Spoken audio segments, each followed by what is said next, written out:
Sharon, I'm so happy to be talking to you. One of my favorite guests of all time, back on MOMCAST. I appreciate this so much. I was looking forward to this. It's Sharon McMahon, dropping knowledge. Every experience that you are going through in your life helps build character. And someday that character is going to be called upon. And a new book from this New York Times bestseller, this time for kids.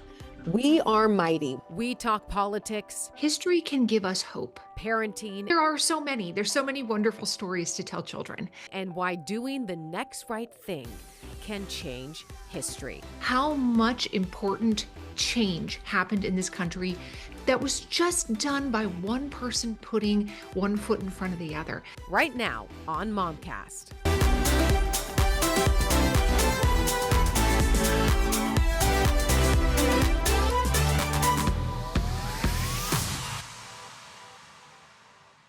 Sharon, I'm so happy to be talking to you.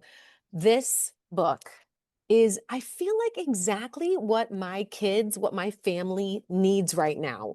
We are mighty. We read it just yesterday. I read it and sat down with my kids. We talked about all of these characters that I feel like are so special, especially because they didn't know who they were and they played such a big part in history. Why this book, Sharon? Why now?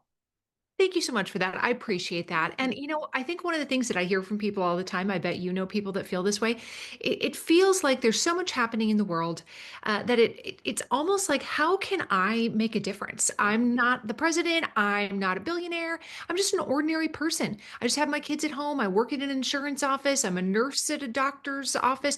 It just seems like, what am I supposed to do? And I think one of the really beautiful things about studying history is that over and over, it demonstrates to us exactly how much important change happened in this country that was just done by one person putting one foot in front of the other. They just kept doing the next needed thing.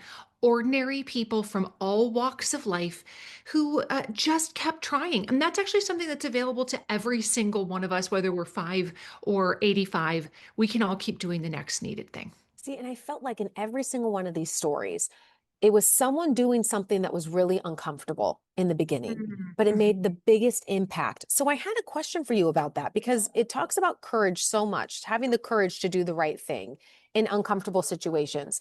For people who, maybe haven't been faced with a situation like that, how can they prepare for a situation like that? How can we build courage now for when we need it most? Great question. And I would tell people that every experience that you are going through in your life helps build character. And someday that character is going to be called upon. So rather than thinking about it from the sense of, I need to go take a boot camp on how to be courageous in the future, understand that everything you are going through, every trial, every tribulation, scary diagnosis, loss of someone you love, education, ways that you're bettering yourself, these are all helping to form your character. And your character is what is the well that you will draw upon in the moment that it's needed. And, we start building character as children. And it's important for parents, teachers, caregivers, grandparents to help children build that character. And one of the ways that we can help build character in children is by reading books like this one. Yes, I think so too, because it's ordinary, ordinary people who did extraordinary things and then, became figures who you may have never even heard of, which I think is the biggest treat here, because I feel like it opens up conversations and it it becomes so inspiring in the fact that, like, oh, I didn't know that person did that. I didn't know that that person did this. And Right. it makes you, it leaves you thinking, maybe I could do something. Maybe it doesn't have to be Mhm. so big. Mhm. How did you hone in on these 12, what you call them, ordinary Americans? And how did you only pick 12? I mean, I I'm sure we're gonna have more. coming out. Picking 12 was one of the big challenges Yes. because there are so many. There's so many wonderful stories to tell children. But I wanted there to be, a nice a range of life experiences, a range of time periods. This moves from the founding era up through the civil rights movement. I wanted there to be men and women, people who were in sports, people who were teachers, Mhm. people who worked in business, people who were writers. There's all types of different people. So to me, it was like fitting together a puzzle so that the book itself would be as wonderful as possible. And that includes like picking who best represents this sort of character quality that I want children to be able to learn from. I know that you were a teacher. That's really where you fell in love with government and with learning about these people. What do you think it does for us? What do you think it does for us as human beings to highlight humans who have gone before us? Mm. One of the things that I tell my students and tell my own children Mhm. over and over is that history can give us hope because we see it feels alone in the world to many of us. It feels like we are just out here floating on a rock. And like, who knows what's going to happen in the future? And that is true. We don't know how the future will unfold. But I can tell you that there are people who have gone before us who have blazed a trail in the wilderness, people who have gone before us who have lived through perhaps even more difficult times than the ones we are facing right now. And so, because we can look to their examples, we don't have to feel alone in reinventing the wheel. We don't have to feel like it's our job solely to fix everything that is happening in the world. The people we most admire from history, most often, have done one thing really well. Yeah. We don't have to solve every problem the world has. Each one of us has an important role. And it's okay for each one of us to use our own gifts and strengths and talents, just like the people who've gone before us. Okay, that reminded me of this one story that I really loved, the Maria de Lopez story, and how it all is about how she just, and I left a note here about how she just asked why. Like she Mhm. just asked why. And that simple word led to such a big Yeah. thing coming forward just because you want to know why. You had a natural curiosity. Why Mm. is asking the question and not pushing back necessarily, but just asking the question. Yeah. Why does it have to be this way? Why is that so important? Mhm. I bet you resonate with that story because you're a very talented reporter. You love to ask why. Totally. It's time for a quick break here on MomCast, but more with my conversation with New York Times bestseller Sharon McMahon after this break. MOMCAST is sponsored by Moxie Pest Control, protecting what matters most.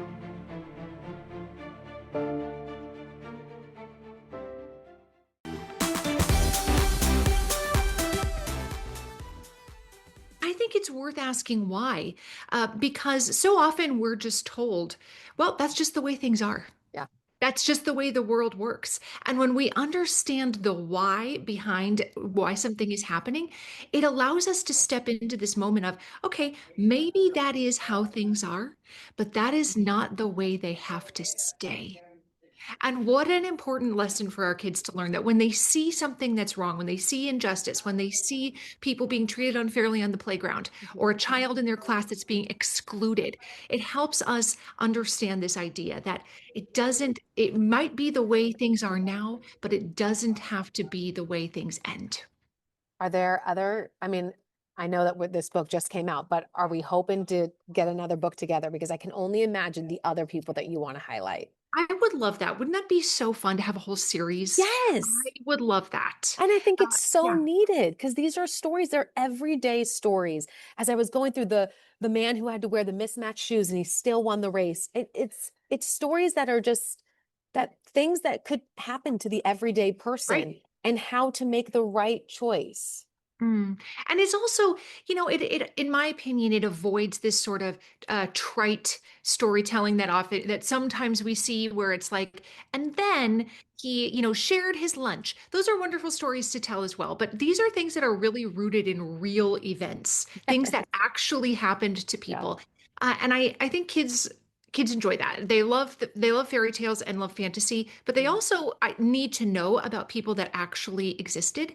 And history is full of thousands and thousands of people whose stories were never told or were never told in this way Yeah. just because of where they were born.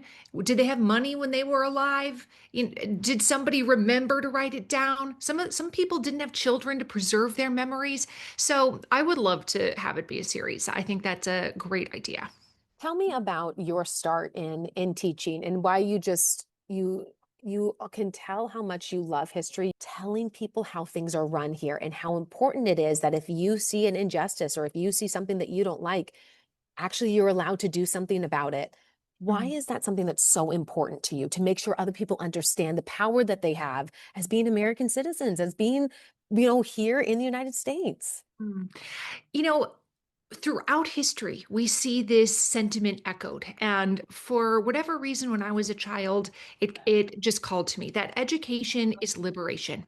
That when we understand how things work, when we have the opportunity to become educated, it allows us to have agency over our own lives. And when we have agency over our own lives, we're better able to impact our communities for the better. And when you're a child, your community might be a Sunday school class, it might be a kindergarten class.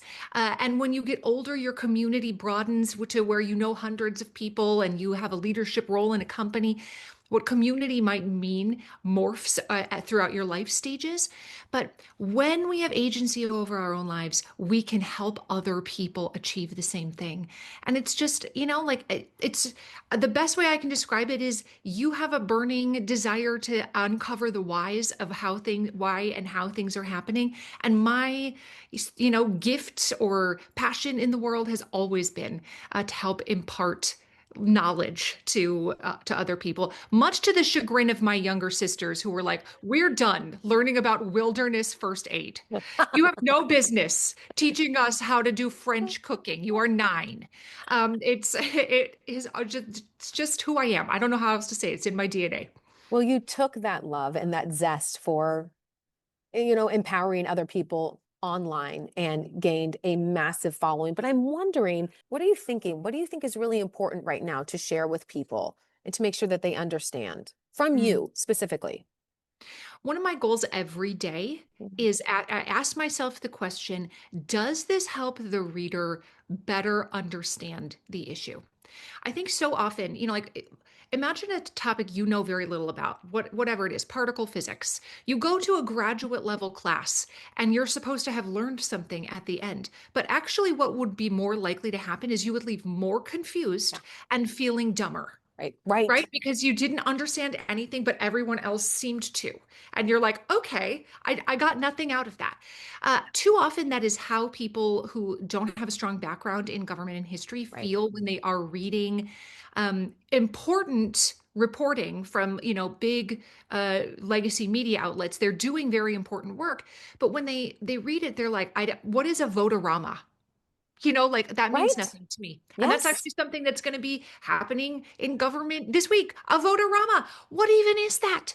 So when you read things like that, it sometimes leaves the reader feeling dumber and more confused, even though a lot of information has been shared. Yeah. So, my goal is always to try to help bring clarity to a situation without leaving people feeling patronized or looked down on because they don't yet know what a votorama is and Mhm. why do we even have that?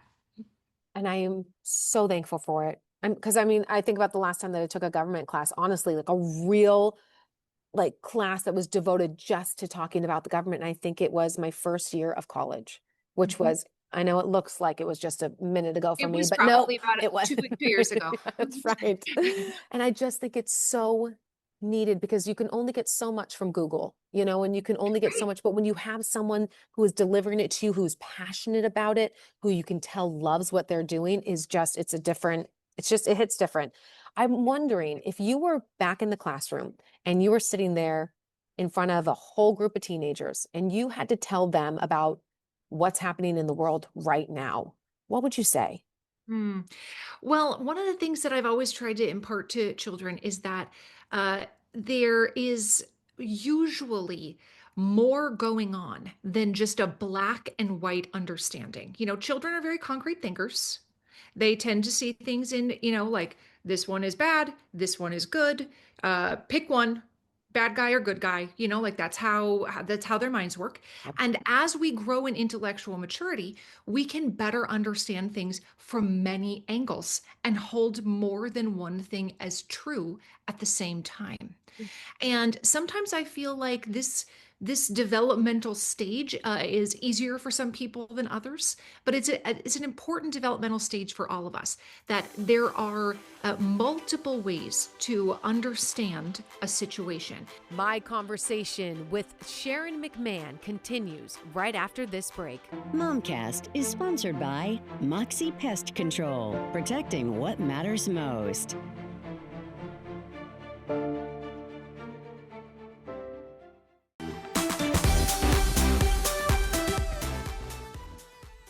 But it's an important developmental stage for all of us, that there are multiple ways to understand a situation. If we're talking about, say, a foreign entanglement, we might look at the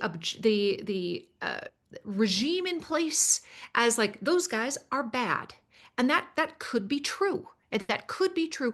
And also, what are the trade-offs for becoming involved in a foreign entanglement? What else might be true? So my goal is always to help students, whether they're adults or children, understand the world from multiple perspectives, because then really and only then can you really begin to put together this puzzle that helps you gain true understanding. What's your advice to people to continue that, to continue listening? One of the people in history that I look to for an example of this, because again, I don't have to reinvent the wheel. I can look to people who came before me for examples of how to live in this way. One of the people I profile in this book, We Are Mighty, her name is Septima Clark, and she went through a very, very difficult set of life circumstances. She's fired from her job, and she eventually gets a job teaching adults. And one of the students that she has is Rosa Parks. And she's Rosa Parks before Rosa Parks is Rosa Parks. Can you believe? Yeah. So Come she on. ends up teaching, the foot soldiers of the civil rights movement. Yeah. She's called the mother of the movement for, for a good reason. Yes, there she is. And one of the things that I hold close to my heart is in the background of that beautiful illustration. It's on a chalkboard behind her. Yes. Which is that I've learned that I can work with my enemies, not just tolerate them, because they might have a change of heart at any moment. And she embodied this idea, not that you need to be best friends with your enemies and give them your life savings and invite them to sleep over at your house, but that if somebody is living in the proverbial dark, how will they ever see the light if you don't turn it on for them? And that people can change. And they change when they are exposed to better people and better ideas. And they're That makes me invited. want to cry. It's so I know lovely. she has so much wisdom. She has so much wisdom, and she is not coming from a trite place. She earned this wisdom. She earned this wisdom through a very difficult life. And I just keep reminding myself that, like, if Septima Clark can do it, then maybe I have a little something to go on. If she can do it, maybe we can too. And she got fired from her job as a teacher. And then later in her life, she gets elected to the school board that fired her. And I just think that's like such a great sort of ending to her story, is that Totally. she goes on to be in charge of how to help lead a system that initially let her go. The people that we're talking about, that I had conversations with my kids just yesterday, I don't know if I ever would have brought those people up to them. Yeah, I write a little note to the kids at the beginning where I'm like, "Hello," and there's like a really There's a cute picture little of drawing you. of me. Yes, it's so Yes. Yeah, cute. the illustrations are just phenomenal. They're They're really, they amazing. are incredible. Susanna Chapman. Yeah, it's like, "Hello," Yeah. and I'm introducing myself so that children will feel like somebody is telling them this story. It's absolutely the vibe that I wanted it to have. Like they're being told a story by a friendly teacher. or Yeah. friendly parent. And yeah, so you can see a little bit of me sort No. of woven in as the narrator in throughout the book. Yeah. And I think I love the end here. I hope you'll think back to the people you met on these pages and be reminded that you too can be mighty no matter how big or how small you are. I mean, don't you want to just tell your kids that every single day before they go to Yes. school? Yes. Like, wouldn't you love that to be the message that children tuck into their Yeah. pocket and that they Yes. grow up knowing? I absolutely agree with that. Where are you going next? What's next for you? Yeah, I'm moving out of the trenches of the super young children where it's like this. Yes. I have 12 strollers in my garage, you know, like, so Oh. I know I'm moving out of that. And I'm actually working on another book for adults that will hopefully come out next year. My last question for you, because I know I've taken way too much of your time, but I am wondering, it's a hard time for a lot of people right now between gas prices that are astronomical. We're about to hit summer and everything is so expensive. How do you describe to people what's happening right now and what they can do to make a change Mm, if they don't like how things are right now? yeah. It goes back to the exact lesson that I hope kids learn in this book, which is the next needed thing. Mm. And it seems difficult sometimes to be like, how am I supposed to fix gas prices? How am I Yes. supposed to, yeah, how am I supposed to fix whatever crazy thing that I see on the news? How am I supposed Right. to fix that? Um, the way that we engage in our system of government, the way that we engage in democracy, the way that we are civically engaged, Mm. begins small. And actually, nobody is depending upon you personally to fix gas prices, even though it is true that you are experiencing the difficulty of being, the pain at the pump. One of the best antidotes to despair is action. It is doing something. People have lived through very difficult times, not by sitting at home and lamenting endlessly, not by arguing with strangers, which a lot of us are spending too much time doing on the internet. People have not lived through difficult times by simply feeling mad all of the time. They have lived through difficult times by continuing to do what they can where they are with the resources available to them. And if each one of us does that, that is going to change the future for the better. That is going to change the future for our descendants, our children, the people who come after us.